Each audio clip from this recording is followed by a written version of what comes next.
Hello students, आगे continue करेंगे हम लोग। हमारा मूवमेंट्स चैप्टर चल रहा था एंड उसमें मैंने एग्जाम्पल 6 जो है वो आपको स्टार्ट करवाया था।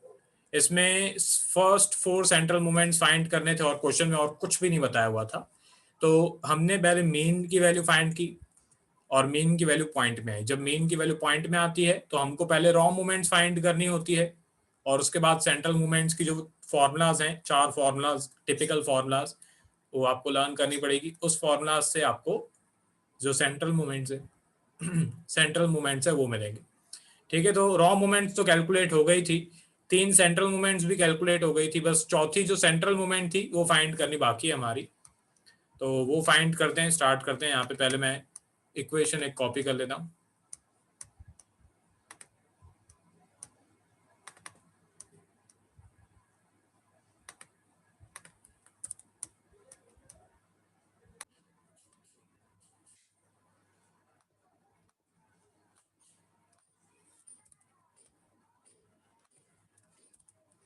ठीक है, स्टार्ट करते हैं। Fourth central movement mu 4 equals to raw movement 4 की वैल्यू पुट करनी है पहले। ये गामा टाइप हो गया।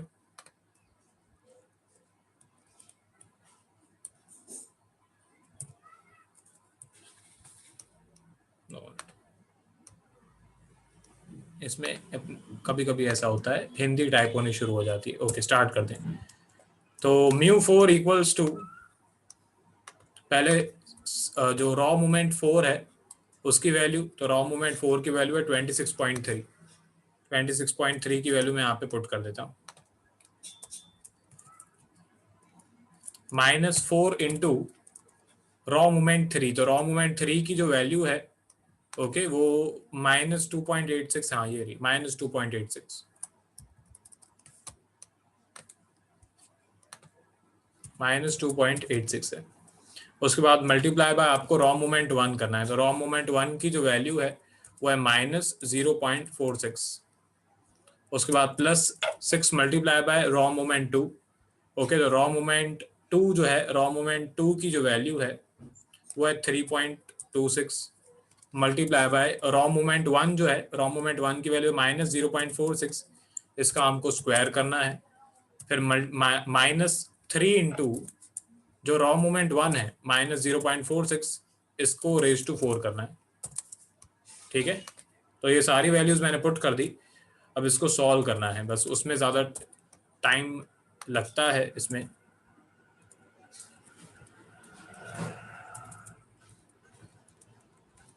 ओके, तो सेंट्रल मूवमेंट 4 इक्वल्स टू 26.3 तो सेम ही रहेगा। और अभी पहले यहाँ पे वैल्यूज को स्टार्ट करते हैं सॉल्व करना। तो 4 मल्टीप्लाई बाय -2.86 मल्टीप्लाई बाय -0.46 करेंगे तो हमारा आंसर आ रहा है 5.2624, मतलब 5.26। पर यहाँ पे बाहर माइनस की साइन है, माइनस माइनस तो प्लस हो गया, पर बाहर माइनस की साइन है यहाँ पे, तो यहाँ पे साइन माइनस की लगेगी। 5.26 लिख देता हूँ मैं यहाँ पे। उसके बाद ये सारी वैल्यूज को सॉल्व करना है। तो पहले -0.46 का स्क्वायर, तो ये आता है इतना। इसको मल्टीप्लाई करना है, 6 को मल्टीप्लाई करना है, 6 मल्टीप्लाई बाय 3.26 मल्टीप्लाई बाय ये जो वैल्यू है वो -0.46 का स्क्वायर। तो इसका आंसर आ रहा है 4.138896, मतलब अप्रोक्सीमेटली मैं यहाँ पे वैल्यू लूंगा 4.14 और साइन प्लस की लगेगी क्योंकि माइनस माइनस तो प्लस हो गया और बाहर भी प्लस की साइन ही है, तो 4.14। उसके बाद यहाँ पे पहले तो -0.46 रेज टू 4 करेंगे, आपको 4 बार मल्टीप्लाई करना पड़ेगा कैलकुलेटर पे। इसको मैंने सॉल्व किया, इतना आंसर आ रहा है एंड इसको 3 से सिर्फ मल्टीप्लाई कर देना है। तो हमारा आंसर आ रहा है 0.13432, मतलब अप्रोक्सीमेटली यहाँ पे 0.13 ही आएगा और साइन माइनस की लगेगी क्योंकि बाहर माइनस की साइन है। -0.46 का रेज टू 4 किया तो आंसर प्लस में आया और बाहर माइनस की साइन है, इसके लिए -0.13। उसके बाद बस प्लस माइनस करके जो हमारा सेंट्रल मूवमेंट 4 का आंसर है वो लिख दो। यहाँ पे मैं वो भी कर देता हूँ। तो 26.3 -5.26 प्लस 4.14 एंड -0.13, इसका आंसर आ रहा है 25.05। ये हमारा सेंट्रल मोमेंट 4 का आंसर आ गया। मैं एक बार टेक्स्ट बुक में चेक भी कर लेता हूँ।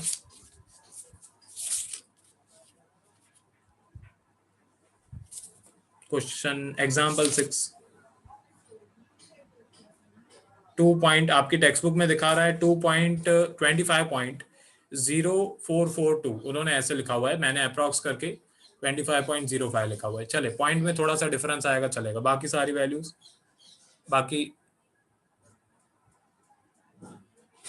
बाकी सब कुछ सही है। मैं एक बार चेक कर लेता हूँ फिर भी। सेंट्रल मोमेंट 1 तो 0 ही होगा हमेशा।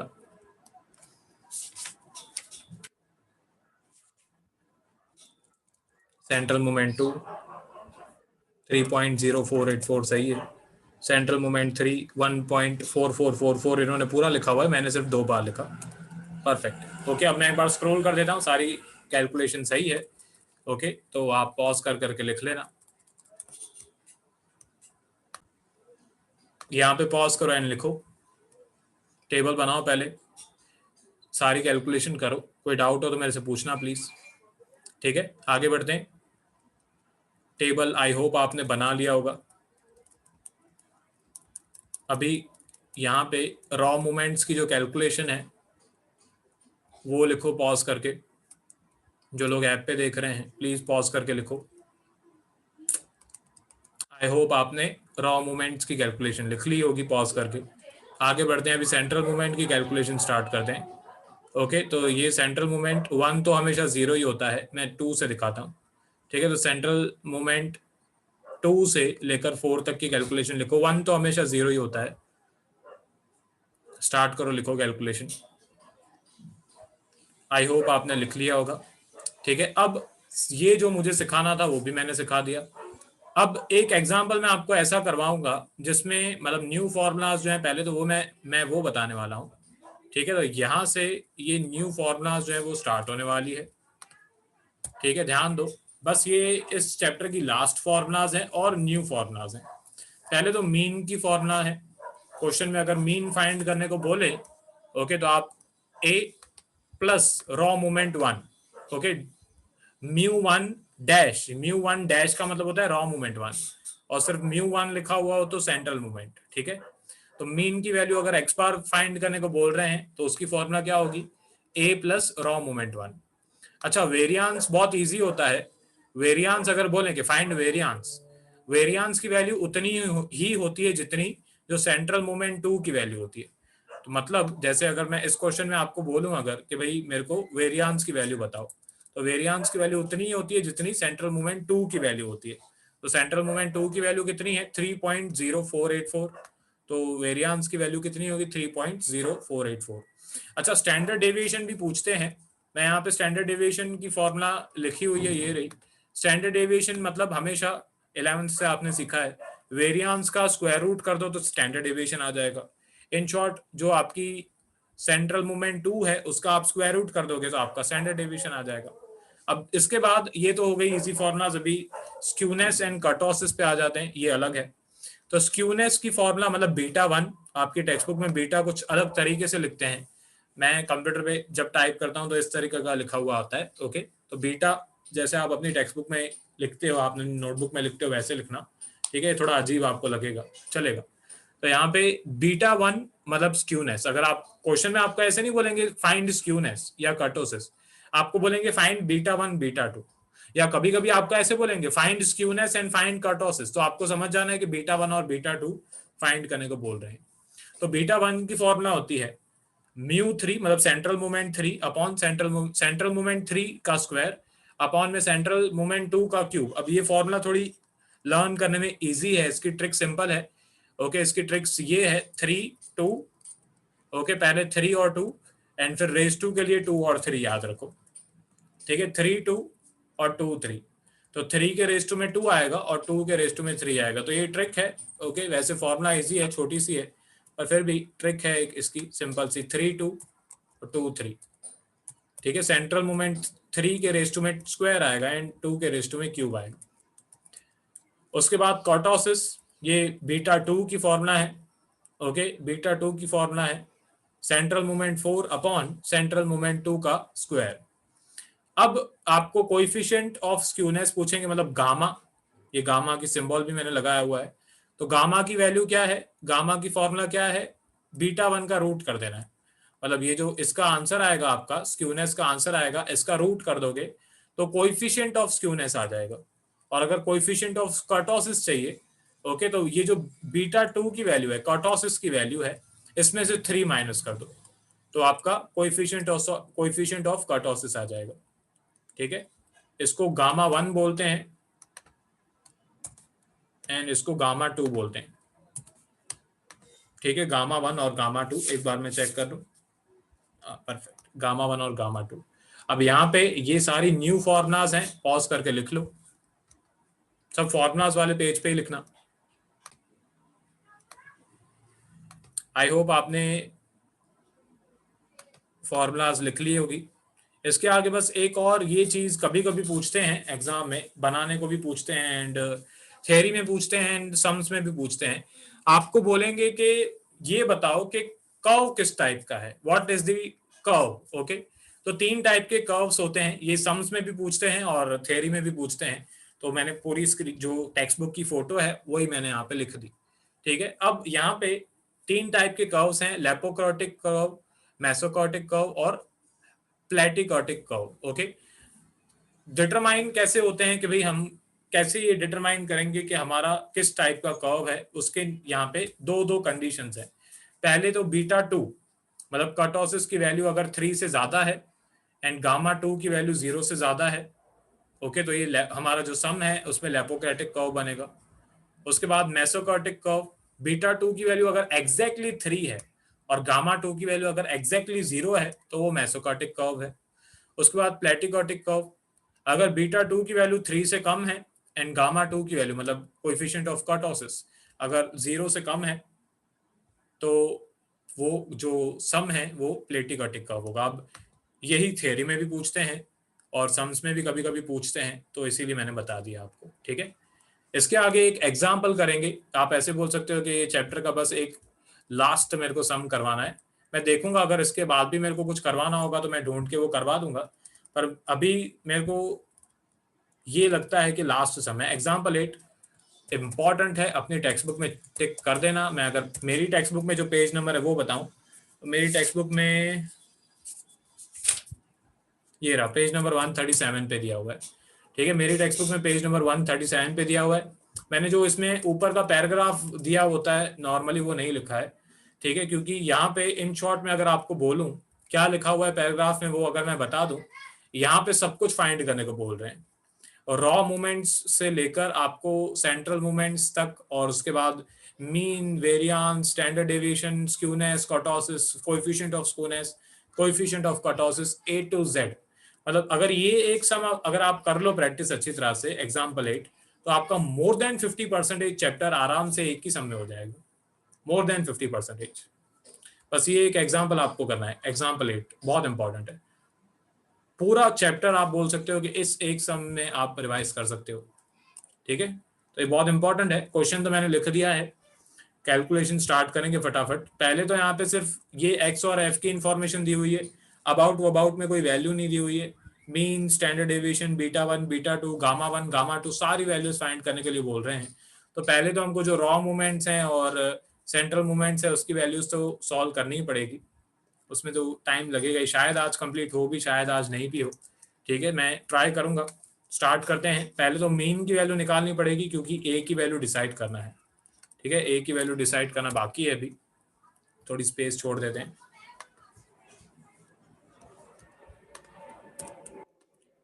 ओके, तो पहले एक्स बार की जो वैल्यू है वो कैलकुलेट करनी पड़ेगी हमको। ठीक है, तो x bar equals to sigma f x upon n. Start करते हैं, पहले तो मीन की वैल्यू कैलकुलेट करना। तो ये एफ का कॉलम मतलब हमारी एन की वैल्यू, तो एफ की जो टोटल है वो आ रहा है 100। यहाँ पे मैं लिख देता हूँ 100।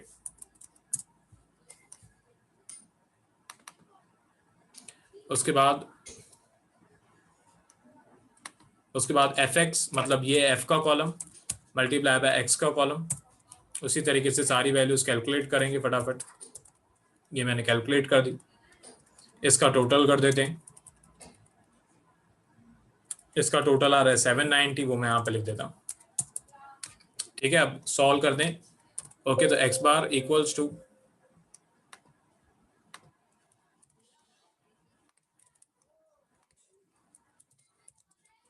790 अपॉन 100। तो 790 अपॉन 100 मतलब आपका x बार का आंसर आ रहा है 7.9। अब 7.9 पॉइंट में है आंसर। अब जब पॉइंट में आता है तो पहले आपको रॉ मूवमेंट्स फाइंड करने पड़ेंगे, ए की वैल्यू डिसाइड करनी पड़ेगी।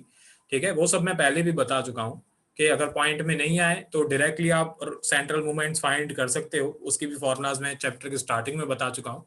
और अगर पॉइंट में आता है, इस टाइप का सम ही देते हैं एग्जाम में हमेशा, जब पॉइंट में आएगी वैल्यू तो आपको पहले ए की वैल्यू चूज करनी पड़ेगी। अब मैं आपकी जगह पे होता तो ए की वैल्यू हमेशा ये एक्स बार के पास वाली ही चूज करता, क्योंकि उसकी वजह से फिर सम की जो वैल्यूज हैं वो बहुत छोटी हो जाती हैं, ईजी हो जाता है सम। तो 7.9 है, तो ए की वैल्यू मैं यहाँ पे अज्यूम कर लेता हूँ 8। ठीक है, इसके आसपास वाली वैल्यू लेता हूँ, तो ए की वैल्यू मैंने अज्यूम की 8। तो यहाँ पे जहां जहां पे ए लिखा हुआ है वहां पे मैं 8 लिख देता हूँ फटाफट। अब ये सारे कॉलम्स मैं फटाफट सॉल्व करूंगा। मैं इसके 2 सम्स करवा चुका हूं अभी तक। मैं अज्यूम करता हूं कि आपको ये पता होना चाहिए कि ये सारे कॉलम्स कैसे बनते हैं। ठीक है, तो मैं फटाफट सॉल्व करने बैठता हूं। यहाँ पे स्टार्ट करते हैं। पहले तो जो एक्स की वैल्यूज हैं सब में से 8 माइनस करना है। मैं फॉर्मूला अप्लाई कर देता हूँ कि एक्स की जितने भी वैल्यूज हैं सब में से 8 माइनस करना है। तो ये हमारा आंसर आ रहा है। ठीक है, सब वैल्यूज में से मैंने 8 माइनस कर दिया। उसके बाद एफ के कॉलम को ये x माइनस 8 के साथ मल्टीप्लाई करना है। तो ये एफ का कॉलम मल्टीप्लाई बाय ये x माइनस 8 का कॉलम। उसके बाद बाकी सारी वैल्यूज भी इस तरीके से कैलकुलेट करनी है। ये सम बहुत लेंथी है। अभी इसका टोटल हमारे काम का है f इंटू एक्स माइनस 8। इसका टोटल आ रहा है -10, वो मैं यहाँ पे लिख देता हूँ -10। उसके बाद f इंटू एक्स माइनस 8 का स्क्वायर। तो पहले इसका स्क्वायर करेंगे x माइनस 8 का, मतलब -3 इंटू -3। फिर हम लोग f के साथ मल्टीप्लाई करेंगे। उसी तरीके से सारी वैल्यूज कैलकुलेट करना। ठीक है, मतलब पहले आपको x का स्क्वायर करना है, -2 इंटू -2 करना है, फिर 9 के साथ मल्टीप्लाई करना है। ठीक है, इसका टोटल आ रहा है 140, वो मैं यहाँ पे लिख देता हूँ। उसके बाद f इंटू एक्स माइनस 8 का क्यूब। तो पहले तो इसका क्यूब करना पड़ेगा, मतलब -3 इंटू -3 इंटू -3। उसके बाद आपको f के साथ भी मल्टीप्लाई करना पड़ेगा। ठीक है, इसका टोटल आ रहा है -40, वो मैं यहाँ पे लिख देता हूँ। उसके बाद f इंटू एक्स माइनस 8 का रेज टू 4। ओके, तो पहले ये x माइनस 8 को 4 बार मल्टीप्लाई करना पड़ेगा, मतलब -3 इंटू -3 इंटू -3 इंटू -3, और फिर उसके बाद f के साथ भी मल्टीप्लाई करता है। तो ये आ रहा है 162। उसी तरीके से बाकी सारी वैल्यूज कैलकुलेटर पे थोड़ा लेंथी होता है जितना, मतलब इसमें तो बहुत कम टाइम लग रहा है, जब आप खुद करोगे तो टाइम लगेगा इसमें। ठीक है, 5-10 मिनट तो इसमें ही जाते हैं टेबल बनाने में। ठीक है, ये सारी वैल्यूज आ गई। उसके बाद इसका टोटल जो है वो आ रहा है 560। एक बार वापस से चेक कर लेता हूं मैं।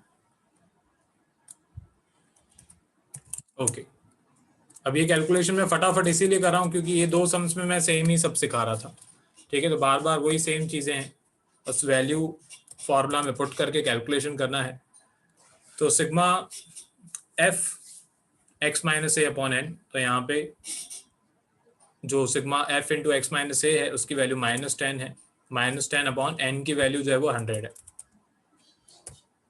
ओके, तो -10 अपॉन 100, तो इसका आंसर आएगा -0.1।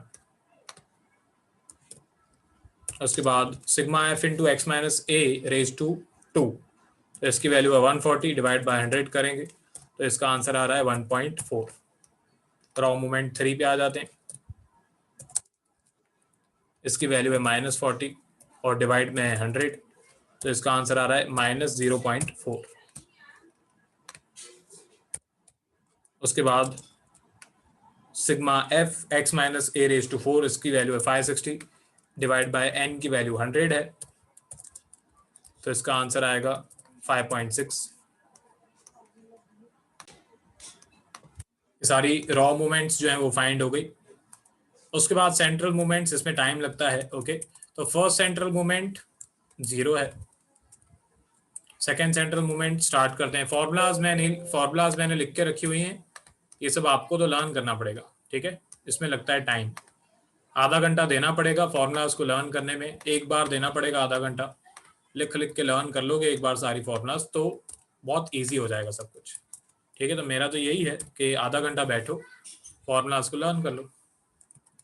1.4 माइनस जो रॉ मूवमेंट 1 है उसका स्क्वायर, तो रॉ मूवमेंट 1 की वैल्यू है -0.1, इसका स्क्वायर करना है।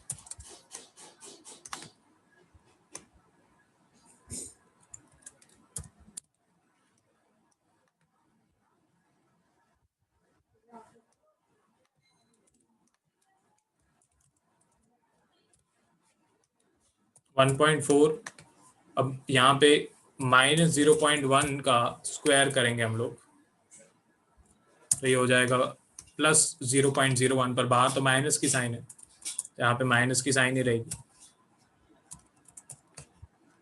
यहाँ पे मैं आंसर लिख देता हूँ साइड में माइनस करके, ठीक है। तो यहाँ पे 1.4 में से 0.01 माइनस करेंगे, आंसर आ रहा है 1.39। ये हमारी सेंट्रल मूवमेंट 2 है। सेंट्रल मूवमेंट 1 का आंसर हमेशा 0 ही है। उसके बाद थर्ड सेंट्रल मूवमेंट, यहाँ पे मैं पहले स्पेस बना लेता हूँ थोड़ी,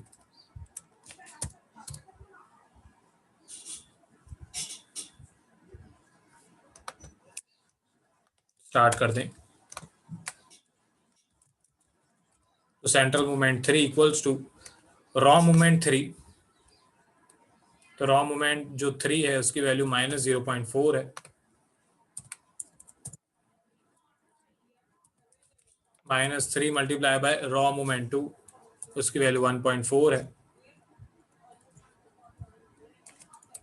multiply by raw movement 1, raw movement 1 की वैल्यू -0.1, उसके बाद +2 मल्टीप्लाई बाय रॉ मूवमेंट 1 का क्यूब, मतलब -0.1 का क्यूब।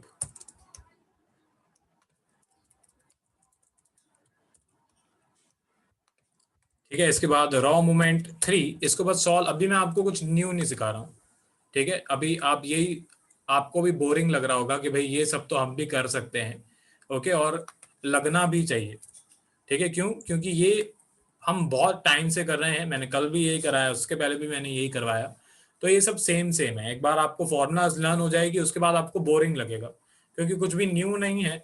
बस आपको कैलकुलेट करना है, टेबल में से वैल्यूज डाल के यहाँ पे कैलकुलेट करके बस प्लस माइनस करके आंसर लिखना है। तो इसमें कुछ भी न्यू नहीं है, न्यू आगे है, पर वो आगे सॉल्व करने के लिए मेरे को पहले ये सारी वैल्यूज जो है वो चाहिए, सेंट्रल मूवमेंट की सारी वैल्यूज मेरे को कैलकुलेट करनी ही पड़ेगी, ठीक है, तो ही आगे मैं लिख पाऊंगा, ठीक है। तो भले अभी आपको बोरिंग लग रहा होगा, पर झेलना पड़ेगा, कुछ कर नहीं सकते इसमें।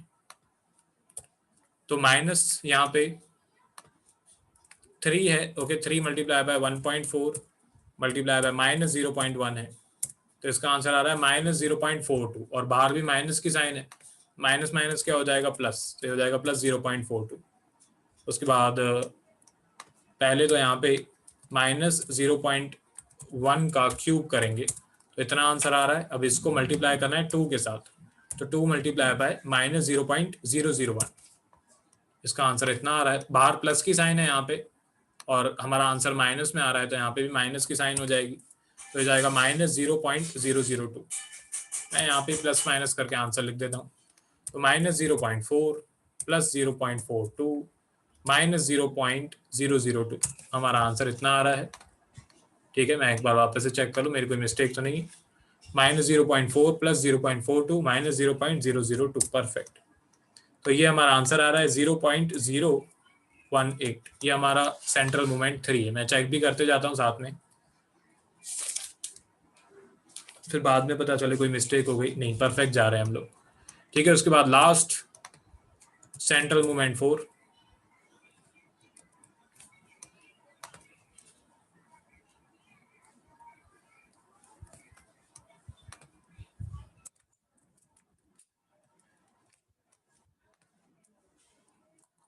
कोड्स टाइप करने पड़ते हैं, ठीक है, ओके। अल्ट्रा 230 मतलब सेंट्रल मूवमेंट 4 इक्वल्स टू, पहले रॉ मूवमेंट 4 की वैल्यू चाहिए, तो रॉ मोमेंट 4 की वैल्यू है 5.6।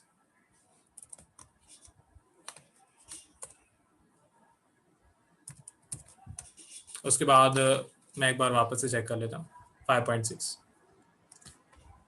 उसके बाद आगे -4 मल्टीप्लाई बाय जो रॉ मोमेंट 3 है, तो ठीक है, रॉ मोमेंट 3 की जो वैल्यू है वो है -0.4, और इसको मल्टीप्लाई करना है रॉ मोमेंट 1 की वैल्यू के साथ।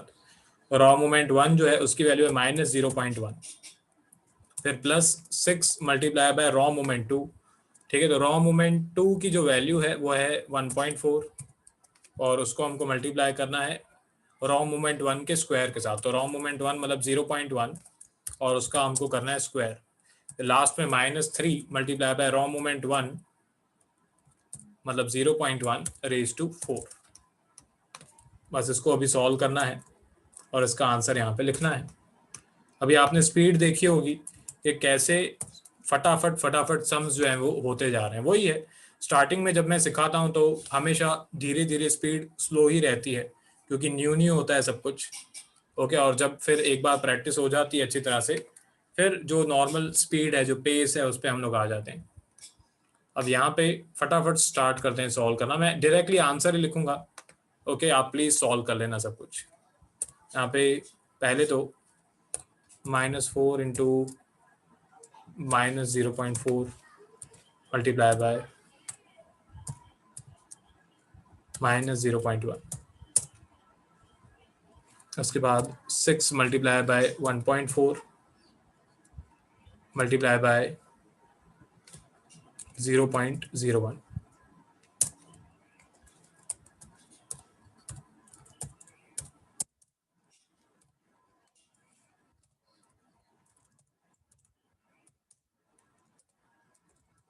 ओके, उसके बाद यहाँ पे -3 मल्टीप्लाई बाय -0.1 रेज़ टू 4। इसका आंसर आ रहा है इतना। अब मैं यहाँ पे डायरेक्टली सॉल्व कर लूँगा। तो 5.6, उसके बाद -0.16 +0.084 और -0.0003। तो मेरा जो आंसर है वो इतना आ रहा है, मतलब 5.5237। पर पूरा मैं नहीं लिखूंगा, मैं सिर्फ 5.52 लिख देता हूँ। तो सेंट्रल मूवमेंट 4 आ गया। एक बार चेक कर लेते हैं। 5.5237 इन्होंने तो पूरा लिखा हुआ है। ओके, चलो मैं भी पूरा ही लिख देता हूँ। इन्होंने पता नहीं पूरा लिखा हुआ है, मैं भी पूरा लिख देता हूँ। आगे बढ़ते हैं। अब यहाँ पे मीन तो वैसे हमने फाइंड कर लिया। ठीक है, मीन हमने फाइंड कर लिया, ये रहा mean equals to x bar equals to 7.9। पर ये वाली जो फॉर्मूला है ये आपको थ्योरी वगैरह में काम आएगी। ठीक है, एंड आपको पता है कि जैसे ये रॉ मूवमेंट्स मैंने इस तरीके से साइड बाय साइड सॉल्व कर दिए हैं। मैं एक बार लास्ट बार बता रहा हूँ, आपको इस तरीके से नहीं करने हैं, स्टेप बाय स्टेप करना, साइड बाय साइड नहीं करना। ठीक है, ये तो मैं इसीलिए ऐसे साइड बाय साइड कर रहा हूँ ताकि आपको एक ही फ्रेम में सब कुछ दिख जाए। आपको ऐसे नहीं करना है, आपको अच्छी तरह से स्टेप बाय स्टेप लिखना है सब कुछ। लेंदी होता है ये सब, पर प्रैक्टिस करो एक बार तो बहुत ईजी है, फिर कुछ न्यू नहीं है। तो यहाँ पे मीन की वैल्यू है, मीन की फॉर्मूला है a प्लस जो μ1 है, मतलब रॉ मूवमेंट 1 है। ये फॉर्मूला वैसे शॉर्ट सम्स में काम आती है, पर यहाँ पे मैं फिर भी सॉल्व कर देता हूँ। तो a की जो वैल्यू थी वो थी 8। ठीक है, और 8 प्लस जो हमारी μ1 की वैल्यू, मतलब रॉ मूवमेंट 1 की वैल्यू थी, वो थी -0.1। ठीक है, मेरे को याद है, बहुत बार आई इसके लिए। तो अब यहाँ पे आपको सब नीचे नीचे साइड बाय साइड नहीं लिखना है, नीचे नीचे लिखना है। अब 8 में से 0.1 माइनस करोगे तो आंसर आएगा 7.9। अब ये 7.9 वैसे हम लोग फाइंड कर चुके हैं, आपको स्टेप बाय स्टेप नीचे नीचे लिखना है, साइड बाय साइड नहीं। ये रहा, ये 0.9 हम फाइंड कर चुके हैं, ये रहा 7.9 सेम है। पर ये फॉर्मूला मैंने इसके लिए आपको बता दी क्योंकि शॉर्ट सम्स में पूछते हैं। ठीक है, आपको एक ही वैल्यू दी होगी, रॉ मूवमेंट 1 2 3 4 सबकी वैल्यू देंगे और बोलेंगे मीन फाइंड करो। तो आपको फॉर्मूला पता होनी चाहिए कि भाई a प्लस रॉ मूवमेंट 1 करेंगे तो मीन आ जाएगा, सेम आएगा। उसके बाद वेरियांस भी इजी है, सिर्फ देख के लिखना है। ओके, क्योंकि वेरियांस उतना ही होता है जितना हमारा सेंट्रल मोमेंट 2 होता है। तो सेंट्रल मोमेंट 2 की जो वैल्यू है वो ये रही 1.39 है। तो सेंट्रल मोमेंट 2 की वैल्यू 1.39 है, मतलब हमारे वेरिएंस की वैल्यू भी 1.39 ही है। ठीक है, आगे बढ़ते हैं। Standard deviation. स्टैंडर्ड डेविएशन के लिए आपको जो वेरिएंस है उसका स्क्वायर रूट करना पड़ेगा, मतलब यहाँ पे 1.39 का स्क्वायर रूट करना पड़ेगा। वो साइड में मैं करके लिख देता हूँ। 1.39 का स्क्वायर रूट इतना होता है 1.1789। मैं अप्रोक्सीमेटली 1.18 लिख लेता हूँ।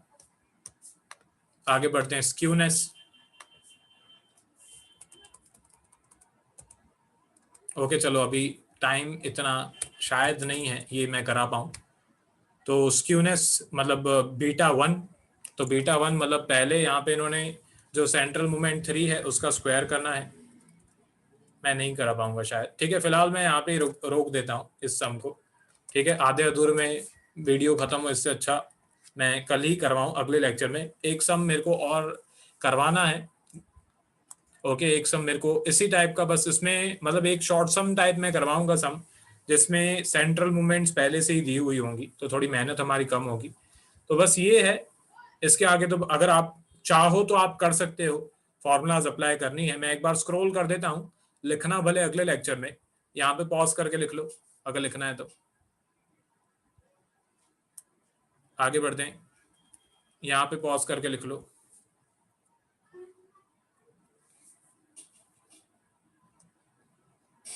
ओके, सेंट्रल मूवमेंट की कैलकुलेशन से लिख लो। रॉ मूवमेंट हो गया, सेंट्रल मूवमेंट लिख लो। ठीक है, आगे ये मैं कल करवाऊंगा पूरा। ठीक है, मिलते हैं अगले लेक्चर में। फिलहाल इस लेक्चर के लिए इतना ही, बाय।